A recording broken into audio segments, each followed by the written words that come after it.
Boom. After Charlottesville, Condoleezza Rice has an important history lesson for liberals. Former Secretary of State Condoleezza Rice is one of the greats when it comes to politics. Accomplished and educated, when she speaks she is well heard. Just yesterday, she made an appearance on Fox and Friends to promote her new book, Democracy: Stories from the Long Road to Freedom. She is someone who isn't ashamed of America's history. The good, the bad, and the ugly. Co-host Brian Kilmeade had this question for her. I want to talk about where your book starts, and that is our Constitution. As an African-American woman, do you see yourself in this Constitution? Do you think that, when we look at 9 of our first 12 presidents as slave owners, should we start taking their statues down and say, "We're embarrassed by you"? In a word, no, Rice responded and continued, I am a firm believer in keep your history before you. So, I don't actually want to rename things that were named after slave owners. I want us to have to look at those names, and realize what they did, and be able to tell our kids what they did and for them to have a sense of their own history. She taught liberals one important message: when you start wiping out your history, sanitizing your history to make you feel better, it's a bad thing. George Washington, Thomas Jefferson, and other slave owners were people of their times. What we should celebrate is that from the Jeffersons and the Washingtons as slave owners. Look at where we are now.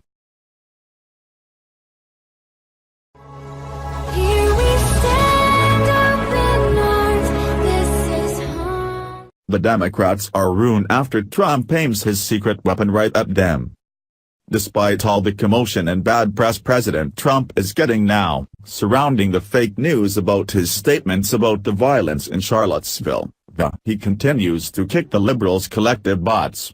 The DNC is floundering and dying, unable to fundraise enough to support their candidates in the upcoming midterm elections. But still, vote. Compare that to what Trump has done, leading the charge to raise $75 million in the first 6 months of 2017. That's right, patriots. The DNC, despite all the crazy liberal protesters gathering against Trump, has only managed to raise $38.2 million. Yeah, it's a lot, but it's just a tad over half of what Trump has helped raise for the Republicans. One Democratic donor even acknowledged, "We really should be kicking their asses. And it shouldn't even be close, considering all hell is breaking loose on their side." Ain't that the truth? I think it's largely because the Democrats have no leader. Instead of rallying around a strong leader who can energize their party, they continue their failed fight of hate and denigration of Trump. It's one reason why Hillary failed. Because instead of energizing her party around her, she tried to energize America against him. And it failed. And it continues to fail. If you think Trump will lead us to victory again in 2918, comment "We will win in 2018" and share, telling all your friends to #vote 2018.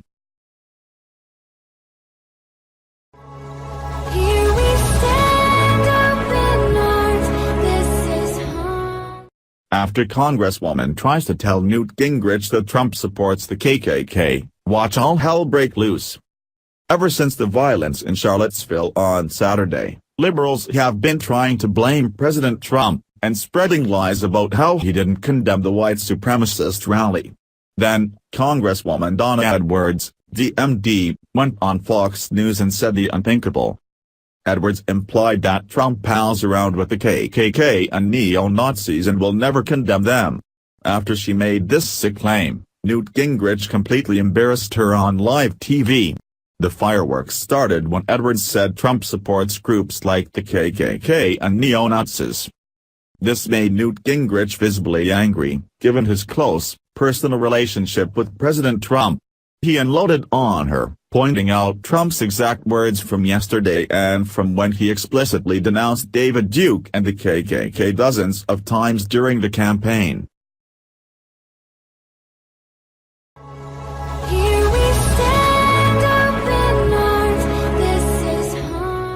The shocking thing Julian Assange just gave to Trump will bring down the Democratic Party.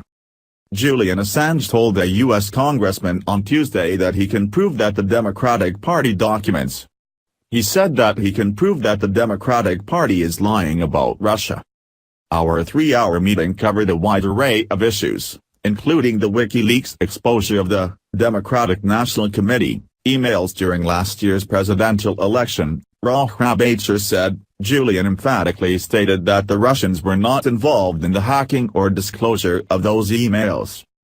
Julian also indicated that he is open to further discussions regarding specific information about the DNC email incident that is currently unknown to the public, he added.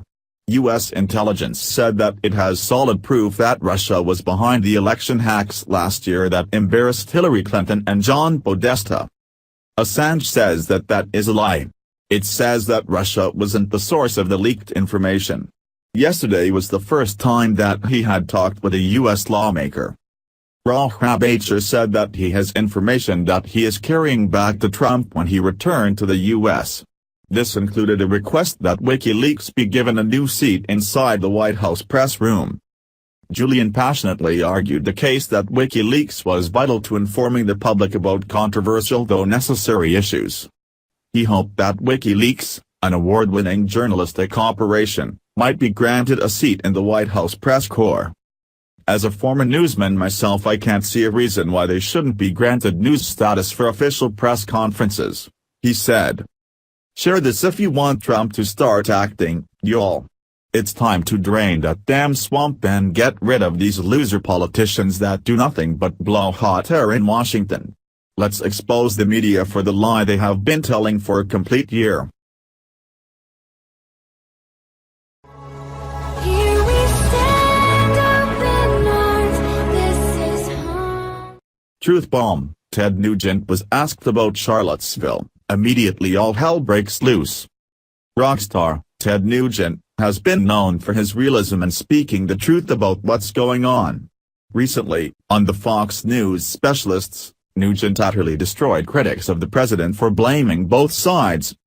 Here's what he said: "All lives matter and we condemn all violence, those are bad words." "Why are those bad words? What planet are you from?" he asked. "If you don't agree with that, you're a racist." Ebony Williams disagreed, saying that it wasn't all sides that drove the car into victim Heather Heyer. Williams said that the suspect, James Field, was single individual acting in the name of white nationalism. Nugent said that critics were being suckered and gagged by political correctness into being against Trump on his stance of blaming both sides of the spectrum. David Webb then said that the woman's death was not attributable to Trump's words.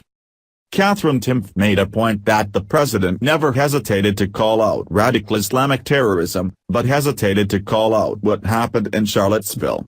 "This is not the GOP's first time at this rodeo," Ebony Williams said.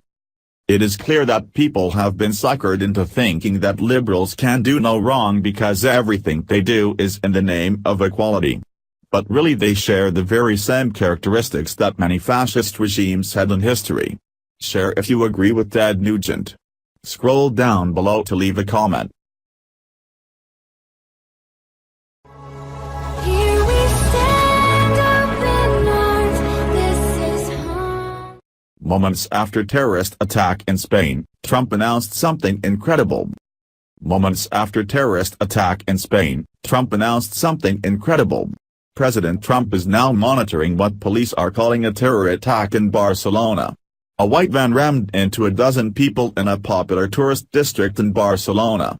Watch the graphic video below of the aftermath. Police have now confirmed that there are multiple fatalities and numerous injuries.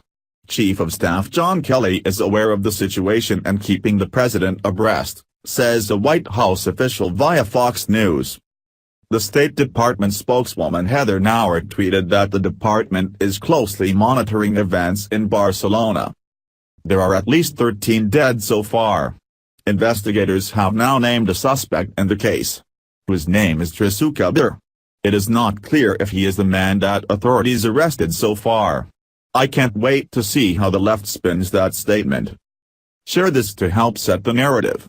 We have an amazing and strong president, and we need to come together with our brothers and sisters in Europe to stop terrorism in any form that it takes. If you enjoyed this video, please check out other videos on the channel and subscribe to watch more videos.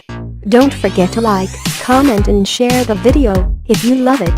Thanks for watching, see you next time, and bye bye.